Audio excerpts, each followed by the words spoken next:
Hi friends, రైతులకు నమస్కారం. మీరు చూస్తున్న వెరైటీ వచ్చండి Vietnam super early Jack fruit.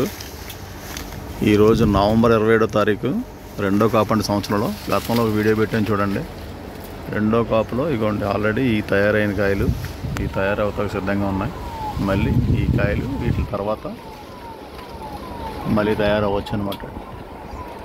ఇది రైతు వారిగా కూడా మంచి రకం. చూడండి, బాగా పైన చివరి కొమ్మ దాకా ఉన్న కాయలు ఇవి. చిన్న వయసు నుంచి కాసేదండి ఇది. ఇప్పుడు ఆల్రెడీ ఈ నవంబర్ 27వ తారీఖుకి దాదాపు ఒక 6 నుంచి 8 కాయలు రెడీ అయినాయి. ఇంకో 4-5 కాయలు రెడీ అవుతాయి. చిన్న కాయలు రెడీగా ఉన్నాయన్నమాట. ఇది Vietnam super early Jack fruit.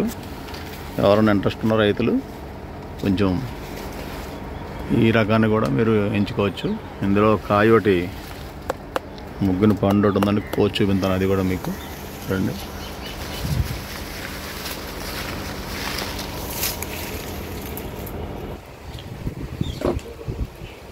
చూడండి ఫ్రెండ్స్, ఇది Vietnam super early Jack fruit అండి. ఇది పుచ్చకాయలా ఇదే సైజు వస్తాయి కాయలు. కూరకి పండుగ కూడా మంచి రకం. మీకు ఇప్పుడు చూశారు కదా వీడియోలో చెట్టు ఎలా ఉందో.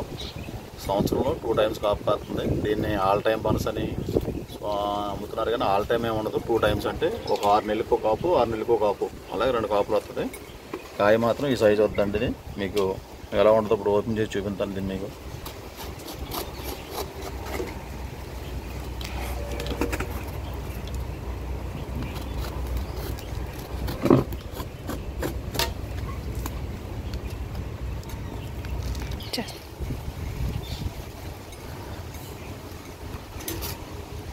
కరెక్ట్.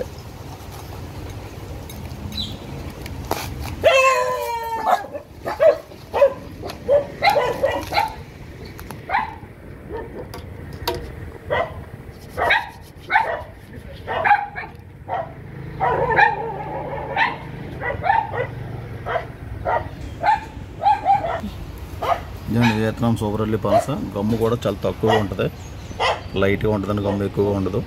చూడండి, తనుల సైజు చాలా చిన్న సైజు ఉంటాయి, కానీ తినడానికి చాలా స్వీట్గా ఉంటాయి అన్నమాట అండి. ఇది నవంబర్ 27వ తారీఖు ఈరోజు తయారైన ఒక పండు కోసం చెట్టు చూపించాను కదా మీకు, చూశారు కదా.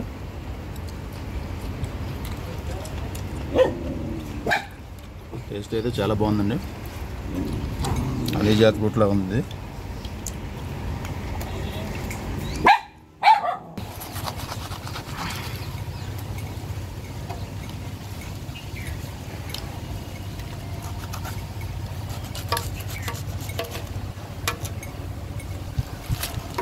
ఇదిగోండి, ఇది Vietnam super early Jack fruit. తొనలు ఇలా చిన్న సైజు ఉంటాయి. కాయ తొనలు కూడా పొట్టిగానే ఉంటాయి అన్నమాట. మన కాయలో పొడవుగా ఉండవు, దేశవాళీ కాయలుగా పొట్టిగా ఉంటాయి. ఇది కూడా 2 టైమ్స్ వస్తుంది కాబట్టి మనకి ఇబ్బంది ఉండదండి. కాయలు కొన్ని కాయలు కొంచెం అటు ఇటు వంకరగా ఉన్న కాయలన్నీ కూడా కూర కోసుకోండి. కూర ఉన్న కాయలు, అందంగా ఉన్న కాయలు, సాఫ్ట్గా బాగున్న కాయలన్నీ కూడా మీరు జాగ్రత్తగా పండుకుంచుకోండి చిన్నతనంలో. ఇదిగోండి అని చెప్తాను చూడు. ఇదిగోండి సార్, మీరు వచ్చారు కదా గెస్ట్ ఈరోజు. ఇది వియత్నాం సూపర్ ఎర్లీ పనస అంటే దీని పేరు వచ్చి. సంవత్సరంలో 2 సార్లు కాస్తుందండి. ఇది మంచి రకం. ఒకసారి టేస్ట్ చేసి చూడండి. సీజన్ అయిపోయినట్టు అయిపోయింది, పనసకాయల సీజన్ అయినా సరే ఇప్పుడు మళ్ళీ 2వ సారి అనమాట అండి. ఇది టెక్స్చర్ కూడా బాగుంది. అదండి.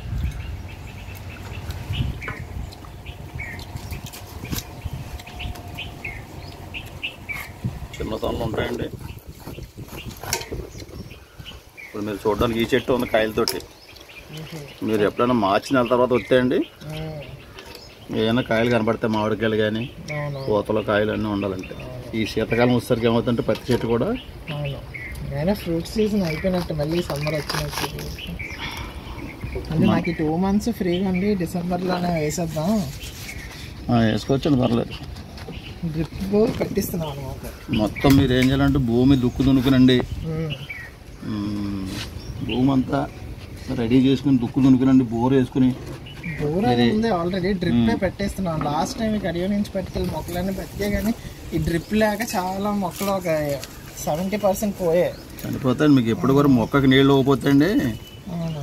మాకు కూడా చాలామంది మా దగ్గర మొక్కలు కొంటారు, చంపేసిన తర్వాత ఫోన్ చేస్తారు. మనం ఏం చేయలేం మన చేతులు, ఎందుకంటే ఆయన ఏమో సిటీలో ఉంటాడండి, ఎవరో రైతు, ఎవరికో పనులకు అప్పు చెప్తారు. వాళ్ళు ఒక 4 నెలలు బాగా చూసి ఒక వారం రోజులు వదిలేశారు అనుకోండి, చచ్చిపోతాయి. మన చేతుల్లో ఏముందో. అది మాది బ్లాక్ నల్లరేగడి అనమాట.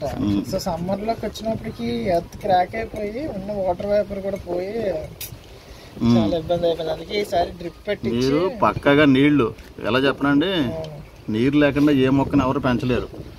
మొదట 3 సంవత్సరాలు కూడా నీరుతోనే కావాలి పని. 3 ఏళ్ళు పెంచితేనే కానీ చెట్టు ఏ చెట్టు కాపుకి రాదండి. అందరూ ఏదో చెప్తారు 6 నెలల కాపు 8 నెలల కాపు అంటారు కానండి. భూమిలో ఏరు పెరగాలి, పైన కొమ్మలు పెరగాలి, చెట్టు తన బరువు తను మోసుకునేంత బలం రావాలి చెట్టుకి, అప్పుడు వదులుకోవాలండి కాయలు. మనం రైతు ఫోన్ చేసాడండి, పోయిన నవంబర్లో మొక్కలు కొన్నాను, మీ దగ్గర 100 మొక్కలు చచ్చిపోయి, మీరు మంచి మొక్కలు లేదు మాకు అంటాడు ఆయన. వాళ్ళు చూసుకోకపోతే మా తప్పు కాదు, మొక్కని మీ ఊరు మీ పొలం దాకా పంపేంత వరకు మా బాధ్యత. అది సంపాలా, పెంచుకోవాలా, దానికి ఎరువేయాలా, మందు కొట్టాలా, నీరు ఇవ్వాలా, ఎవరు చూస్తున్నారో ఎవరు సంరక్షిస్తున్నారో అనేది మీ బాధ్యత. ఇది మీరు మొక్క ఇచ్చారు చచ్చిపోయిందంటే మేము ఏం చేయలేం, మాకే బాధ. ఎందుకంటే మేము అంటుకట్టి గింజలు పెంచి అన్నీ వేసి మీకు పంపిన తర్వాత మీరు చంపేసుకుంటే మేమేం చేస్తాం, మమ్మల్ని బ్లైమ్ చేస్తున్నారు. మొక్క ఇచ్చేంత వరకు నా బాధ్యత, మళ్ళీ చెప్తున్నాను మీకండి, మొక్క ఇచ్చేంత వరకు నా బాధ్యత. మొక్కనే మీరు పెంచుకోవాల్సిన బాధ్యత మీది. ఏంటి నీళ్ళు ఇచ్చే టైంకి నీళ్ళు ఇవ్వాలి, ఎరువేసే టైంకి ఎరువేయాలి, ఏంటి స్ప్రేయింగ్ చేసే టైంకి స్ప్రేయింగ్ చేయాలి. సంరక్షించితేనే సెట్ అవుద్ది, మీరు పెంచకుండా ఏమవుద్ది అలా అడుగుతున్నారండి.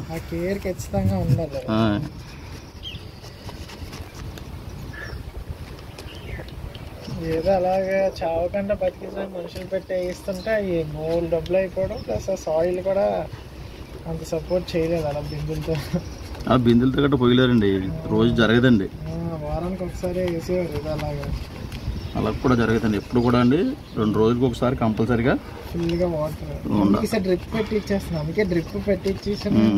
మీరు ఏం చేయాలని చెప్పనండి, గుంతలు తీసుకుని డ్రిప్ పెట్టేసుకుని ట్రైలు వేసుకుని డ్రిప్ తోటి లాస్ట్ ఫైనల్లో మొక్కలు వేసుకోవాలండి. ఇవాళ మొక్క ప్లాంటేషన్ చేస్తే మరుసటి గంట నుంచి నీరు వెళ్ళిపోలే ఉండాలి చెట్టుకి.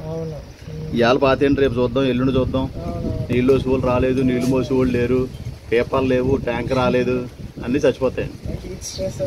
ఎప్పుడైనా సరే ఇలా దింపిన తర్వాత మొక్కలు వరుసగా పేర్చుకుని అందంగా లెక్కెట్టుకుని కౌంట్ చేసుకుని నీళ్ళు వేసుకోవాలండి. అది కూడా చేయట్లేదండి.